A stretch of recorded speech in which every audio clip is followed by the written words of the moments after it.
नमस्कार, आप देख रहे हैं स्नैप नॉलेज। केंद्रीय मंत्री और लोक जनशक्ति पार्टी रामविलास के प्रमुख चिराग पासवान ने बड़ा ऐलान कर दिया है। उन्होंने कहा है कि वे खुद बिहार विधानसभा का चुनाव लड़ेंगे। इतना ही नहीं, उन्होंने यह भी दावा किया है कि एनडीए गठबंधन सभी 243 सीटों पर चुनाव लड़ेगा। लेकिन बड़ा सवाल यह है, क्या चिराग पासवान और नीतीश कुमार, जो पहले आमने सामने रहे हैं, अब साथ आ पाएंगे? बीजेपी और जेडीयू पहले ही 100 से 100 सीटों पर लड़ने की बात कह चुके हैं। ऐसे में चिराग पासवान की पार्टी को कितनी सीटें मिलेंगी? क्या यह दबाव बनाने की राजनीति है या फिर एक बड़ी रणनीति के तहत चिराग खुद को किंगमेकर बनाना चाहते हैं? चिराग पासवान की पार्टी ने 2024 लोकसभा चुनाव में 5 सीटें जीतकर 100% स्ट्राइक रेट हासिल किया था। इसी सफलता के दम पर उन्हें मोदी सरकार में भारी भरकम मंत्रालय यानी फूड प्रोसेसिंग मंत्रालय मिला। लेकिन अब चिराग की नजरें बिहार की राजनीति पर हैं। उन्होंने एक रैली में कहा कि वे विधानसभा चुनाव लड़ेंगे और लोगों से पूछकर तय करेंगे कि किस सीट से। उन्होंने फिर से बिहार फर्स्ट, बिहारी फर्स्ट का नारा दोहराया है।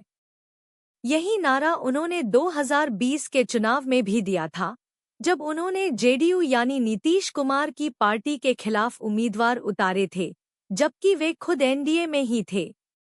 उन्होंने खुद को मोदी का हनुमान बताया, लेकिन नीतीश कुमार को नुकसान पहुंचाने में कोई कसर नहीं छोड़ी। हालांकि तब उनकी पार्टी केवल एक सीट जीत पाई, लेकिन जेडीयू की सीटें 71 से घटकर 43 हो गईं। चिराग की पार्टी ने 33 सीटों पर नीतीश कुमार को नुकसान पहुंचाया और 5 सीटों पर तो एलजेपी दूसरे नंबर पर रही। चिराग की इस रणनीति को बीजेपी की अंदरूनी चाल भी कहा गया, लेकिन बाद में बीजेपी ने नीतीश कुमार को ही फिर से मुख्यमंत्री बना दिया। चिराग को इससे झटका जरूर लगा। अगर हम थोड़ा पीछे जाएं, तो चिराग के पिता रामविलास पासवान भी ऐसे ही फैसले ले चुके हैं। 2005 में उन्होंने अकेले चुनाव लड़ा, लालू यादव से अलग हो गए और 29 सीटें जीत ली। वे किंगमेकर बन सकते थे, लेकिन शर्त रखी, मुख्यमंत्री कोई मुस्लिम नेता बने। लालू यादव ने ये मंजूर नहीं किया और बिहार की राजनीति हमेशा के लिए बदल गई। बाद में नीतीश कुमार ने महादलित कैटेगरी बनाई, जिसमें पासवान जाति को शामिल नहीं किया गया। इससे रामविलास पासवान की पकड़ कमजोर हो गई। सीटें भी कम होती चली गईं। 2010 में 3, 2015 में 2 और 2020 में सिर्फ 1। अब चिराग पासवान फिर से वापसी की तैयारी में हैं। वे बिहार का मुख्यमंत्री बनना चाहते हैं और इसे अब छुपाते भी नहीं। वे खुद को नीतीश कुमार का विकल्प बताने की कोशिश कर रहे हैं। उनकी पार्टी में 2 महिला सांसद हैं। वे युवाओं की बात करते हैं और सबको साथ लेकर चलने की बात करते हैं। उनका कहना है कि अगर किंग नहीं बन सके, तो कम से कम किंगमेकर जरूर बनेंगे।